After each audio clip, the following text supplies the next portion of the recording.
नमस्कार मुलांनो, दुसरी घरचा अभ्यास गणित विषयाचा आजचा आपला 37वा दिवस आहे।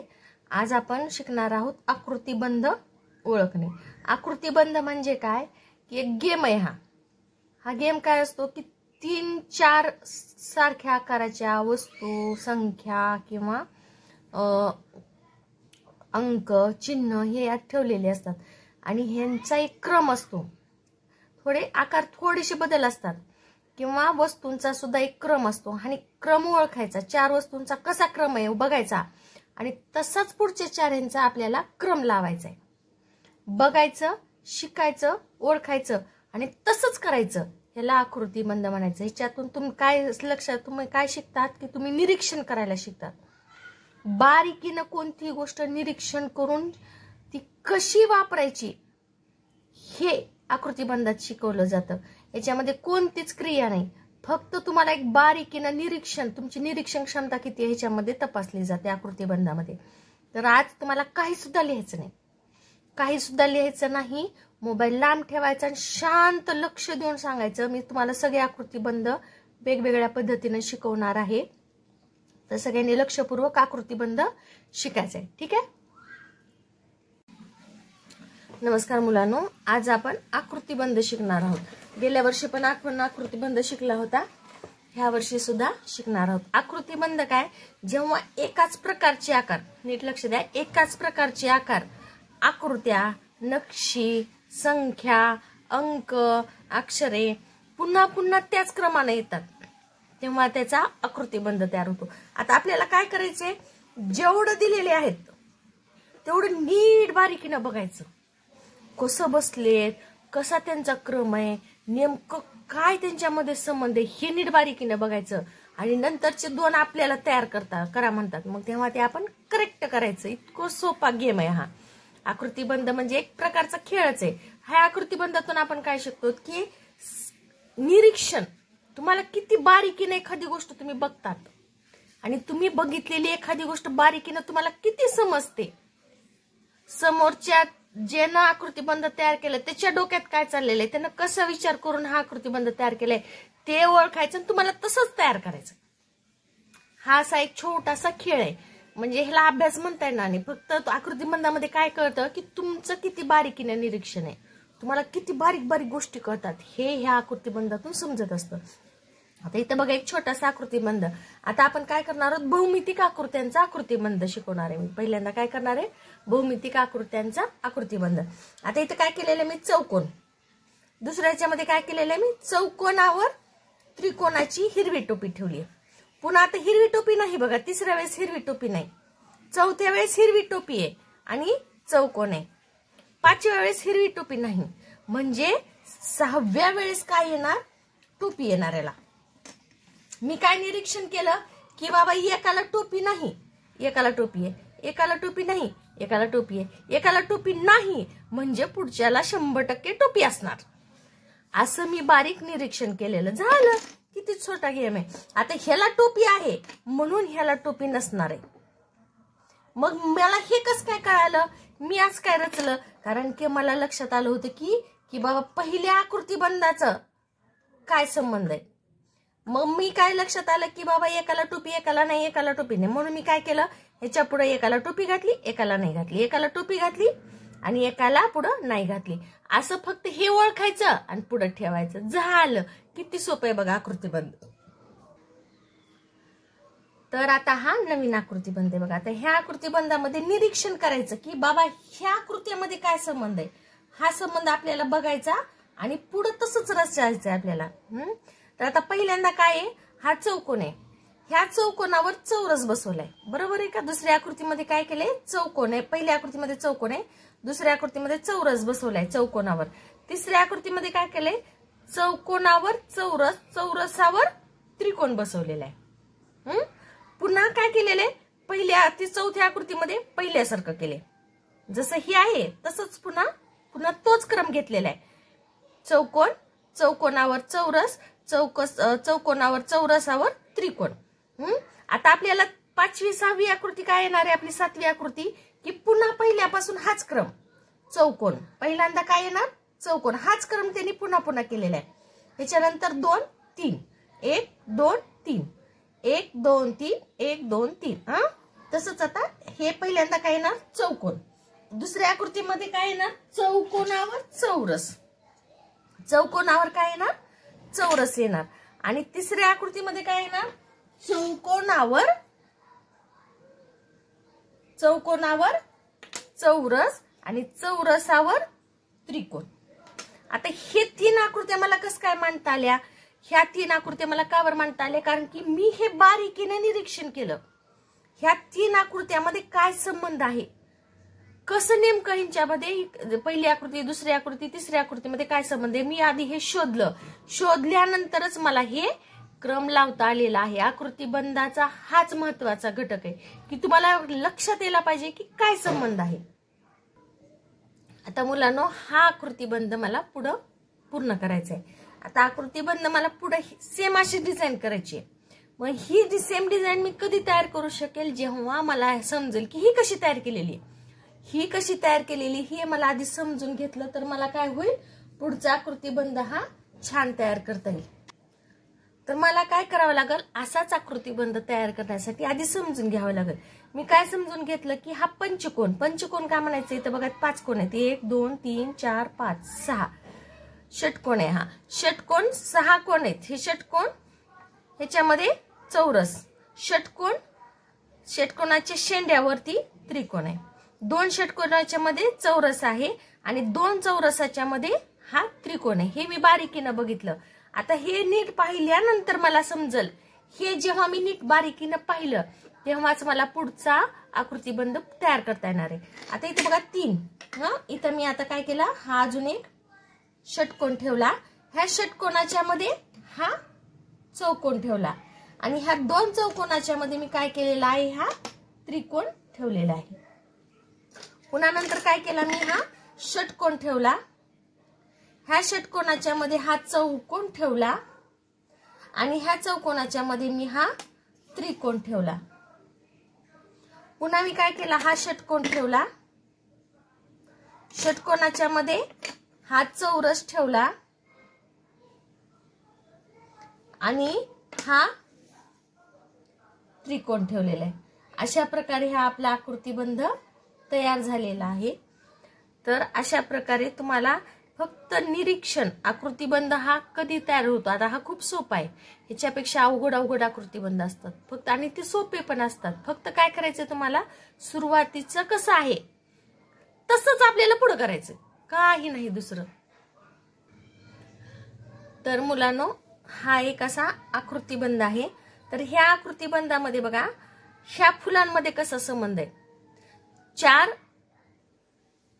आता मुलांनो बघा हा आकृतीबंध कसा तयार झालेला आहे, हे 4 निळे फुलं आणि त्याच्यामध्ये 4 निळे चौकोन आहेत आणि 4 बदामी रंगाचे चौकोन आहेत. अशा प्रकारे हा चौरस तयार झालेला, फूल तयार केलेले.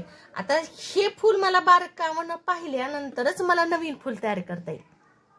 फूल तयार करणं अजिबात अवघड नाही. काय अवघड आहे की तुम्हाला नीट पाहावं लागेल की हे कसं तयार केलेलं आहे. ह्याच्यासारखं सेम हेच आहे आकृतीबंध. काय, जेव्हा एकाच प्रकारचे आकार, आता हे सगळे एकाच प्रकारचे आकार आहेत, ह्याच्यामध्ये थोडासा प्रकार आहे, बदल आहे. हा आकार आणि हा आकार मध्ये बदल आहे. मग एकाच प्रकारचे आकार, आकृत्या, नक्षी, अंक, संख्या, अक्षरे पुन्हा पुन्हा त्याच क्रमाने येतात. जसं हे फुल आहे तसंच हेच दुसरं फुल आहे, त्याच क्रमानं ह्याच्यासारखंच हे फुल बनवलेले, तेव्हा त्याचा एक आकृतीबंध तयार होतो. सेम अशी एक डिझाईन तयार होते. अशी डिझाईन तुम्ही बघा खिडकीला असते, तुमच्या गेटला असते, गेटचे जे लोखंडाचे असतात की नाही त्याच्यामध्ये डिझाईन सेम टू सेम असते. नंतर फरशा एकाच डिझाईनचे असतात. तर हे डिझाईन फरशा जे आहेत त्याला आकृतीबंध करतात. ही आकृतीबंध आपल्याला डोळ्याला छान दिसतो, नाही तर प्रत्येक फरशीचा आकार वेगळी डिझाईन आहे असं छान दिसेल का रे, अजिबात छान दिसणार नाही. गेटवरची प्रत्येक डिझाईन चौकोन आहे, तुम्ही खिडक्या जर बघितलं तर चौकोनामध्ये सुद्धा एक आकृतीबंध असतो. आता तुम्ही बारीकीने निरीक्षण करा, तुमच्या ज्या खिडक्या आहेत त्या खिडक्यामध्ये जे लोखंडाचे रॉड आहेत त्या लोखंडाच्या रॉड मध्ये आकृतीबंध तयार झालेला आहे. तो आकृतीबंध तुम्हाला बघायचा आहे, तुमच्या वहीमध्ये काढायचा आहे. तुमच्या फरशा बघा, फरशामध्ये सुद्धा एक विशिष्ट प्रकारची डिझाईन असते, त्या डिझाईनला सुद्धा आपण आकृतीबंध असं म्हणू शकतो. तर आता हा आकृतिबंध बघा सेम असाच आपल्याला पुढे तयार करायचा आहे. पण मला आधी काय बघावं लागेल की 4 निळे. मग मी काय केले, 4 निळे केले. आणि 4 निळे कसं आहे, ह्याचे टोक एकमेकांना जोडलेले, हे टोक ह्याला जोडलेले. नंतर काय केलेलं आहे, हा उभा, नंतर हा एक उभा झालं. ह्याच्यामध्ये हे कोपरे घातलेले, असं हे फूल तयार झालेलं आहे. तुमच्या शाळेमध्ये बहुतेक असे असतील वाटायले, असले तर तुम्ही सुद्धा हे असा आकृतिबंध तयार करू शकतात. बघा आता मी पहिल्या फुलासारखं सेम टू सेम फुलं तयार केले की नाही. हा असा आकृतिबंध तयार करायचे. परीक्षेत एवढे सोपे येत नाहीत, हे ठोकळे पण येत नाहीत. फक्त तुम्हाला मला एवढं सांगायचं की आकृतिबंध म्हणजे एक विशिष्ट आकार असतो पहिल्या दोघा तिघामध्ये, तो ओळखायचा आणि तसाच आपल्याला पुढे तयार करायचा. बस एवढंच तुम्हाला सांगायचंय. तर मुलांनो आता आपल्याला फिरती आकृती बघायची आहे. काय पाहायचं आहे, फिरती आकृती. ह्या फिरती आकृती थोडं समजायला अवघड आहेत, पण एकदा समजलं तर खूप सोपे आहेत. कसं फिरती आकृती बघा, आता पहिल्यांदा बाण कसा आहे, असा आहे, बरोबर आहे का. नंतर दुसऱ्या वेळेस तो फिरत्या आकृतीमध्ये आकृत्या ह्या अशा गोल फिरतात. कशा गोल फिरतात, अशा गोल फिरतात. आता दुसऱ्या आकृतीमध्ये हा बाण कसा फिरला, असा फिरला. तिसऱ्या आकृतीमध्ये तो बाण असा झाला. चौथ्या आकृतीमध्ये हा बाण असा झाला. पाचव्या आकृतीमध्ये बाण पुन्हा असा फिरला. सहाव्या आकृतीमध्ये बाण असा झाला. आणि सातव्या आकृतीमध्ये बाण खालच्या दिशेला येणार आहे, खालच्या दिशेला येणार आहे. तर हे असं फिरले लक्षात यायचंय. मग इथं प्रश्नचिन्ह आहे. हे प्रश्नचिन्ह काय म्हणायला, आता सांग बाण कसा आहे. मग आता मात्र मला सोपं जाणार आहे, कारण की बाण आडवा आहे. आडवा फिरून नंतर तो कसा झाला, खाली गेलेला आहे. बरोबर तो काटकोनामध्ये खाली गेला. याला काय म्हणणार आपण, फिरत्या आकृत्या. पुन्हा एकदा सांगते, ह्या आकृतीमध्ये बाण असा आहे, दुसऱ्या आकृतीमध्ये असा, तिसऱ्या आकृतीमध्ये असा, चौथ्या आकृतीमध्ये असा, पाचव्या आकृतीमध्ये असा, सहाव्या आकृतीमध्ये असा झाला. आणि सातव्या आकृतीमध्ये मला विचारलं होतं की बाण कसा असेल, तर मी बरोबर विचार केला की इकडे तोंड आहे म्हणजे चौथ्या वेळेस त्याचं तोंड पुन्हा ह्या पोझिशनला असणार आहे, असं असणार आहे. म्हणून मी इथं अशी खूण केलेली आहे. किंवा क्रम जरी बघितला, 1 2 3 4, 1 2 3 4, मग पहिल्यांदा हीच पोझिशन आहे, सेम असं आहे. दुसऱ्या वेळेस सेम असं, तिसऱ्या वेळेस सेम असं असणार आहे. म्हणून मी ही आकृती काढू शकते. पण ह्याच्यामध्ये कधी कधी 3च आकृत्या देतात, चौथी आकृती ओळखा म्हणतात. तेव्हा मात्र आपल्याला त्यांचं गोल कोणत्या पद्धतीने फिरत असेल, आपलं हात सुद्धा आपण फिरून बघायचा की कसं फिरती आकृती आहे. आता फिरत्या आकृतीमध्ये ह्या अशा आकृत्या ह्या जास्त येतात, अशा फिरत्या आकृत्या जास्त येतात. आता ही फिरती आकृती कशावरून आहे, तर आता बघा इथं हा काळा भाग रंगवलेला आहे, दुसऱ्या आकृतीमध्ये इकडचा काळा भाग रंगवलेला आहे, तिसऱ्या आकृतीमधले हा कोपरा आणि चौथ्या आकृतीमध्ये हा कोपरा. आता मला विचारलंय की ह्या आकृतीमध्ये कोणता कोपरा रंगवू. आता ह्या आकृतीमध्ये मी कोणता कोपरा रंगवू. आता ही सुद्धा फिरती आकृती आहे बघा. आता पहिल्यांदा कशी आहे ही आकृती, अशी आहे, बरोबर आहे का. ही आकृती अशी आहे. अरे लाईट चमकायली. आता ह्या आकृतीमध्ये ही आकृती कशी आहे, फिरायलेली, हा कोपरा फिरायलेला आहे, बरोबर आहे का. आता पुन्हा पुढच्या आकृतीमध्ये काय झाला, हा कोपरा असा, ही चाक असं फिरलं, ह्या आकृतीमध्ये हे चाक असं फिरलं, पुढच्या आकृतीमध्ये हे चाक फिरून असं झालं, असं झालं. आणि चौथ्या आकृतीमध्ये हे फिरून ह्या पोझिशनला आलं. म्हणजे आता पाचव्या आकृतीमध्ये पुन्हा काय होणार, ते असं फिरणार, म्हणजे हा भाग रंगणार, हा भाग रंगणार.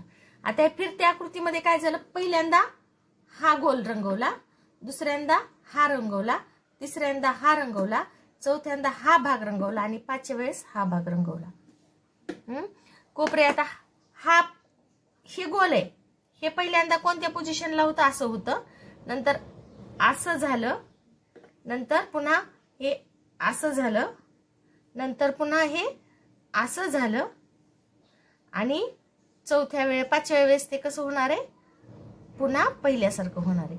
आता ह्या फिरत्या आकृतीमध्ये ही आकृती कशी फिरली, अशी फिरली. नंतर पुन्हा अशी झाल्या की आपोआप हे गोल कुठं आला, इथं आला. दुसऱ्या वेळेस हा गोल कुठं आला, हा इथं आला. आणि तिसऱ्या वेळेस, चौथ्या वेळेस इथं आला. म्हणजे पाचव्या वेळेस पुन्हा हा कुठे येणार, इथं येणार. हे तुम्हाला बारीकीनं निरीक्षण करायचं आहे. फिरत्या आकृतीमध्ये अशी पण आकृती असते बघा मुलांनो, की ह्या आकृतीमध्ये काय चिन्ह असतात, ह्या गोलामध्ये चिन्ह असतात आणि हे चिन्ह फिरतेत बघा. इथं टिप काय, तर इथं हा ह्या कोपऱ्यात गेला, पुन्हा नंतर खालच्या कोपऱ्यात आला, नंतर इकडच्या कोपऱ्यात गेला. आता इथं ही आकृती फिरणारी आहे. कशी फिरणारी आहे, अशी फिरणारी आहे. आता इथं बघा हा झाला 1, दुसऱ्या पोझिशनला कसा गेला, असा गेला, बरोबर आहे का. तिसऱ्या ह्याला पुन्हा तो फिरून असा झाला. चौथ्या पोझिशनला तो फिरून असा झाला. आणि पाचव्याला कसा असेल, मग तो असा असेल. हे बघा बरोबर असा असेल. मग आता परीक्षेत काय विचारतात की तुम्हाला इथं हे चिन्ह कसे असतील, प्रश्न चिन्ह येतो. तिथे विचारायची पद्धत कशी असते, तिथं प्रश्नचिन्ह येतो. असं प्रश्नचिन्ह दिलं की समजायचं की आपल्याला इथं काय येणार आहे हे विचारायलेत. मग आता मी कसं करणार, इथं बघा बरोबर याला इथं एक केलं, इथं. आता जर तिथं आपल्याला हे असं फिरतं चाक नसतं, फक्त तुम्हाला समजावं म्हणून हे चाक दिलेलं आहे मी. तुम्हाला परीक्षेमध्ये काय करायचे, नंबर टाकायचे तिथे. 1 पहिल्यांदा 1 2 3 4 नंबर टाकले. आता पहिल्याला 1 ला आहे, हा टिपका कुठे 1 नंबरला आहे. मग दुसऱ्या वेळेस 2 नंबरला असेल, तिसऱ्या वेळेस 3 नंबरला आहे, चौथ्या वेळेस 4 नंबरला आहे. मग पाचव्या वेळेस कुठं असेल, हे पुन्हा 1 नंबरला असेल. मग परीक्षेमध्ये चाक नसतं, मग असं कसं फिरायला कसं ठरवावं, तिथं नंबर द्यायचे आपल्याला लक्षात यावं म्हणून. 1 2 3 4 ह्या चाकाला मी काय केलेले, नंबर दिलेले. 1 2 3 4 1 2 3 4 1 2 3 4 1 2 3 4. अरे इंग्रजीमधलं 4 आलं, सॉरी. असे नंबर द्यायचे आणि मग मनाला मग सांगायचं की इथे 1 नंबरला आहे, इथं 2 नंबरला आहे, इथं मग 3 नंबरला आहे. मग पुढे किती नंबरला येणार आहे, 4 नंबरला. म्हणजे पाचव्या आकृतीमध्ये पुन्हा ते किती नंबरला येईल, 1 नंबरला येईल. असं ते चाक आपल्याला फिरवायचं. कसं फिरवायचंय, 1 नंतर ते कधी 4 नंबरला येत नाही बघा. हा जो टिपका आहे हा 1 नंबर नंतर 4 नंबरला येत नाही. 1 नंबर नंतर तो 2 नंबरला जातो, 2 नंबर मध्ये 3 नंबरला, 3 नंबर नंतर 4 नंबरला जातो. हे नीट लक्षात ठेवा. हे ज्या आकृती आहेत ते नेहमी घड्याळाच्या दिशेने फिरतात, क्लॉकवाईज. म्हणून हे नंबर द्यायचे आणि नंबर दिले की मग खूपच सोपं जातं तुम्हाला. 1 2 3 4 1 2 3 4. मग आता पहिल्या वेळेस हा टिपका कुठं आहे, 1 नंबरला आहे. आणि दुसरा म्हणजे ह्या टिपक्याच्या विरुद्ध दिशेला काय आहे, गुणाकार आहे. टिपक्याच्या विरुद्ध दिशेला काय, गुणाकार आहे. टिपक्याच्या विरुद्ध दिशेला गुणाकार आहे. हे अशा फिरत्या आकृती थोड्याशा समजायला अवघड असतात. समजलं.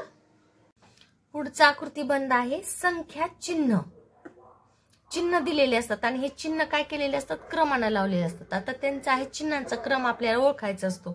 आता हे चिन्हाला काय नाव आहेत काय नाही, हे भागाकाराचं, वजाबाकी, त्रिकोण, स्वास्तिक, नंतर रेडिफमेल, नंतर हा अधिक, बरोबर, चौकोन, जिलेबी आणि फुल, अशी वेगवेगळ्या चिन्ह असतात आणि हे चिन्हांचा क्रम लावलेला असतो. आता कसा क्रम लावलेला असतो पाहूत आपण. आता जर तुम्ही हा आकृतीबंध पाहिलात तर काय याच्यामध्ये पहिल्यांदा भागाकार आहे, नंतर ए वजा त्रिकोण. आता दुसऱ्या संचामध्ये काय केलेलं आहे बघा, एक चिन्ह गायब केलेले. भागाकारला भागाकार आहे, येला ये आहे आणि वजाला वजा आहे. मग दुसऱ्या संचामध्ये त्रिकोण नाही, म्हणजे एक चिन्ह गायब केलेले. एक चिन्ह काय केलेलं आहे, गायब केलेले. आता तिसऱ्या आकृतीमध्ये अजून एक चिन्ह गायब केले. दुसऱ्या आकृतीमध्ये हे चिन्ह गायब केलं होतं, तिसऱ्या आकृतीमध्ये हे चिन्ह गायब केलं. हे बघा है ना, दुसऱ्या आकृतीमध्ये हे चिन्ह गायब केलं, सगळं आहे. तिसऱ्या आकृतीमध्ये काय केलं, हे चिन्ह गायब केलं, सेम आहे. आता चौथ्या आकृतीमध्ये काय करणार, हे चिन्ह गायब करणार, म्हणजे काय राहणार, फक्त हे चिन्ह राहणार. म्हणजे एक चिन्ह कमी केलेलं आहे त्यांनी. मग ते कोणतं हे पहिल्यांदा आपल्या लक्षात येईल. या 3 आकृती नीट पाहायचं. 3 आकृती काय काय करायचं नीट पाहायचं की काय नेमकं बदल केलेला आहे. भागाकाराला भागाकार आहे, येला ये आहे, वजाला वजा आहे. मात्र इथं त्रिकोण आणि इथं नाही, म्हणजे एक चिन्ह कमी केलेलं आहे. आता तिसऱ्या आकृतीमध्ये बघा, तिसऱ्या संचामध्ये भागाकाराला भागाकार आहे, येला ये आहे, पण इथं वजा आहे, इथं नाहीये, म्हणजे एक चिन्ह गायब केलेलं आहे. कोणतं चिन्ह गायब केलेलं आहे? वजाचं चिन्ह गायब केलेलं आहे. मग आपण पण तसंच करायचं, एक चिन्ह गायब करायचं. भागाकाराला भागाकार म्हणजे आपला चौथ्या आकृतीचा संच कसा येणार? फक्त भागाकार येणार. हे जसं करते तसंच आपण करायचं. आता इथं काय केलेलं आहे त्यांनी? एक चिन्ह गायब केलेलं आहे. मग चौथी आकृती कशी येणार? आपली आकृती बंद फक्त भागाकाराचं चिन्ह येणार आहे. आता पुढचा आकृती बंद बघा. 1 जिलेबी, 2 जिलेब्या, 3 जिलेब्या, 1 त्रिकोण, असं चिन्ह असतात रे, हे लक्षात ठेवायला पाहिजे. 3 जिलेब्या झाल्यावर 1 त्रिकोण आहे, पुन्हा 3 जिलेब्या 1 त्रिकोण. आता पुढे परीक्षेमध्ये काय करतात? इथं प्रश्नचिन्ह देतात. मग आता इथं काय येणार? इथं काय येणार? सोपं आहे. इथं 3 जिलेबी आहेत म्हणल्यानंतर पुढे सुद्धा आपल्याला 1 जिलेबीच येणार इथं. मग हा आकृती बंद आधी आपल्याला लक्षात यायला पाहिजे की हे 3 जिलेबी झाल्यावर 1 त्रिकोण आहे, 3 जिलेबी झाल्यावर 1 त्रिकोण आहे. हा आकृती बंद चिन्हांचा आहे. आता हे चिन्ह असं बदलतात बघा. त्रिकोण, गोल, चौकोन. आता इथे काय केलेले? चौकोन, गोल, त्रिकोण. म्हणजे नेमका ह्या दोघांमध्ये काय संबंध आहे? आता हे पहिल्यांदा काय होतं? आकृती ही त्रिकोण, गोल, चौकोन होता. बरोबर आहे का? ह्या आकृतीमध्ये त्रिकोण, गोल, चौकोन होता. ह्याच्यामध्ये काय केलंय? ह्याला इथं आणले आणि ह्याला इथं आणले. दुसऱ्या आकृतीमध्ये काय केलं? ह्या दोघांची जागा बदलली. पहिल्या आकृतीमध्ये काय होतं? त्रिकोण, गोल, चौकोन होतं. दुसऱ्या आकृतीमध्ये काय केलं? चौकोनाला पहिलीकडे आणलं, पहिल्या जागेवर आणलं, आणि त्रिकोणाला इथं आणून ठेवलं. असा बदल केलेला आहे. त्याच्यामुळं दुसरी आकृती कशी असणार आहे? चौकोन, गोल, त्रिकोण. मग आता मला विचारलं इथं काय? सांग इथं काय? तर मी पुन्हा काय करणार? त्रिकोणाला चौकोनाच्या जागेवर आणणार आणि चौकोनाला त्रिकोणाच्या जागेवर आणणार. सोपं आहे. आणि मग पुढची आकृती कशी माझी तयार होणार? त्रिकोण, गोल, चौकोन. आता मी इथं काय केलेलं आहे? नीट पाहिलेलं काय बदल झालेला आहे. ह्या आकृतीत आणि ह्या आकृतीत काय बदल आहे? मी तसाच बदल काय केला? तिसऱ्या आकृतीमध्ये केला. पण ह्याच्यासाठी मला काय करावं लागलं? बारीकीनं निरीक्षण करावं लागलं की ह्याने नेमका काय बदल केलेला आहे. तर मुलांनो, असा आकृतीबंध सुद्धा परीक्षेमध्ये येतो. त्रिकोण अधिक ए भागाकार. आता हा एक संच झाला. ह्याच्यामध्ये ह्याच्यामध्ये काय फरक आहे की हे जे भागाकाराचं चिन्ह इथं पहिल्यांदा आले बघा. इथं शेवटी होतं, इथं पहिल्यांदा आले. म्हणजे पहिल्यामध्ये भागाकाराचं चिन्ह घेतलं, नंतर त्रिकोणाला अधिकला अधिक आलं आणि येला ये. हे 3 सारखेच सेम टू सेम आहेत. फक्त भागाकार इथं काय होता? माग होता, इथं पुढे आला. आता इथं तिसऱ्या आकृतीमध्ये काय? तिसऱ्या आकृतीमध्ये इथं जे ये माग होतं ते आता पुढे आले आणि भागाकारला भागाकार आहे, त्रिकोणाला त्रिकोण आहे, अधिकला अधिक आहे. मग आता ह्याच्यातून तुम्हाला काय लक्षात येतं? विचार करा. पहा. काय तुम्हाला लक्षात आलं? हे गणित कुणालाच येत नाही, कुणाच्याच लक्षात येत नाही. मग ह्याच्यासाठी काय करावं लागतं? नीट लक्ष देऊन बघायचं. हे एक मज्जेचा खेळ आहे, गेम आहे. आकृतीबंध म्हणजे एक माझ्यासाठी खेळच आहे. मला खूप मजा वाटते खेळायला. आता त्याच्यात त्यांनी काय केले नेमकं बघा.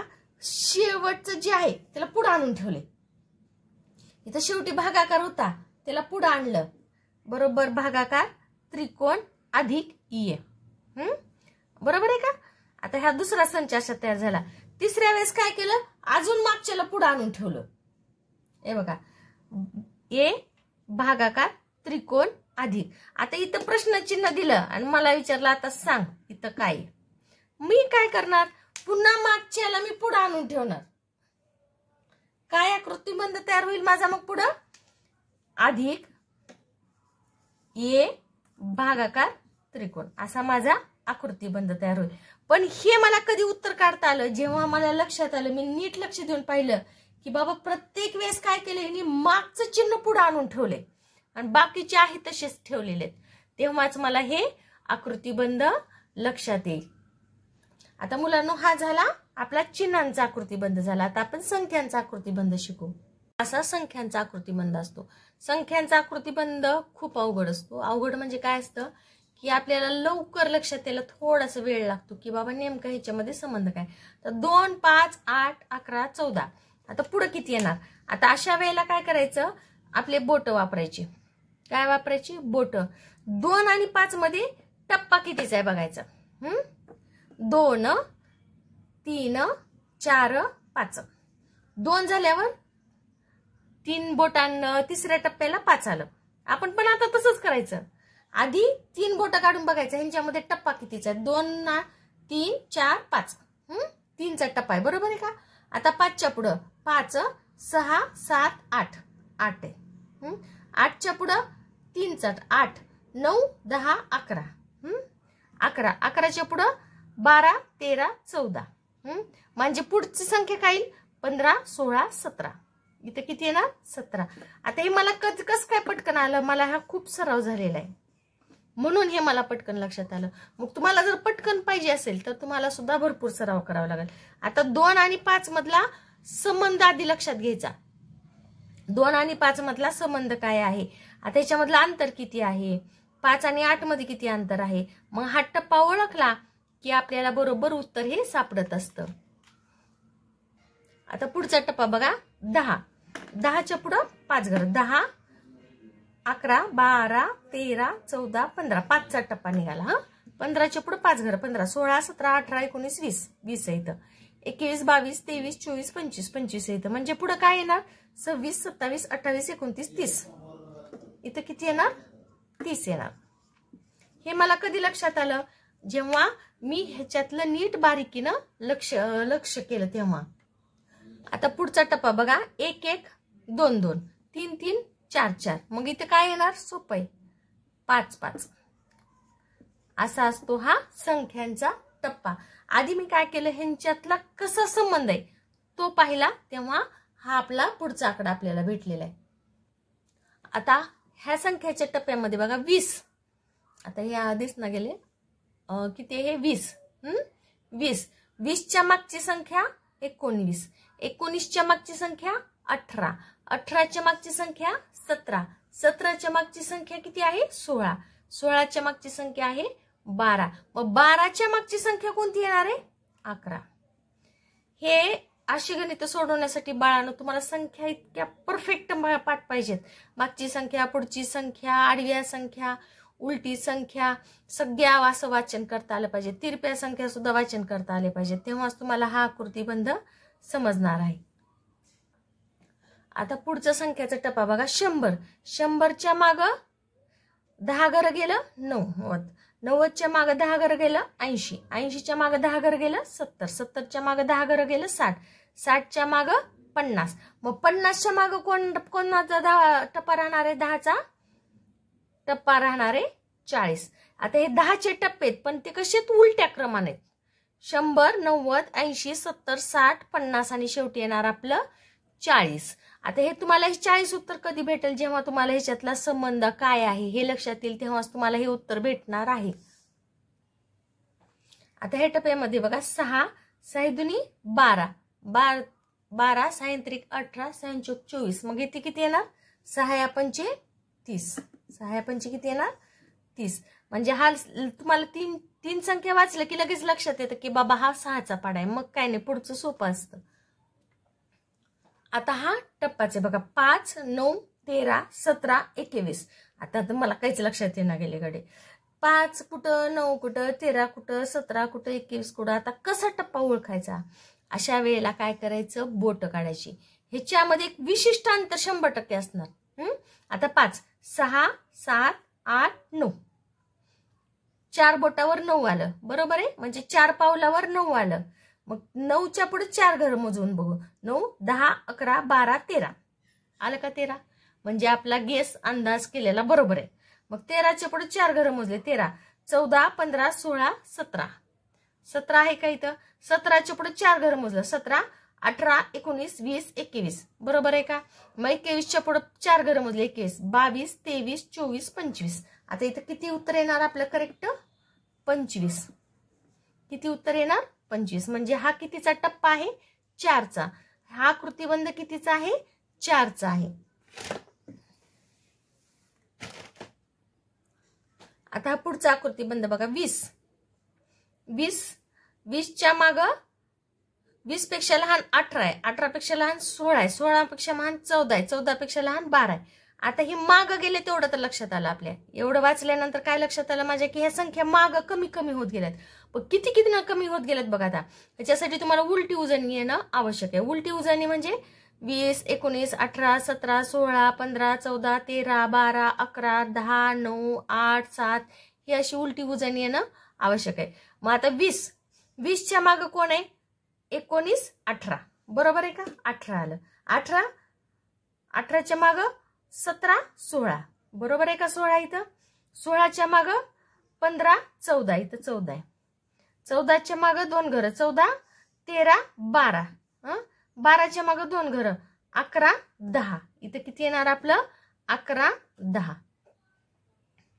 म्हणजे इथं येणार आपलं प्रश्नचिन्हाच्या जागी काय येणार आपलं? 10 येणार. हा असा संख्यांचा आकृतिबंध असतो. प्रत्येक गणित हे वेगळं असतं. तुम्हाला आता मॅडमनं हे गणित शिकवले म्हणून तुम्हाला परीक्षेत हे गणित येणार नाही. पेपर काढणाऱ्याचं कसं डोकं चालतं, त्यानं कसं आकृतिबंध तयार करते मला काय माहिती. म्हणून आपल्याला भरपूर सराव पाहिजे. आकृतिबंध हा खेळ आहे. तुमच्या पुस्तकामध्ये एक 10-12 उदाहरणं आहेत बघा. ते आपल्या आपण मनानं छान डिझाईन काढून सोडवायचे आहेत. तुम्ही आकृतिबंध तयार करायचे. थोडंसं वेळ लागतो पण आपले आपण छान चित्र काढायचे आणि तो आकृतिबंध सोडवायचे. तर सगळ्यांना समजलं आकृतिबंध म्हणजे काय ते? ठीक आहे. ओके.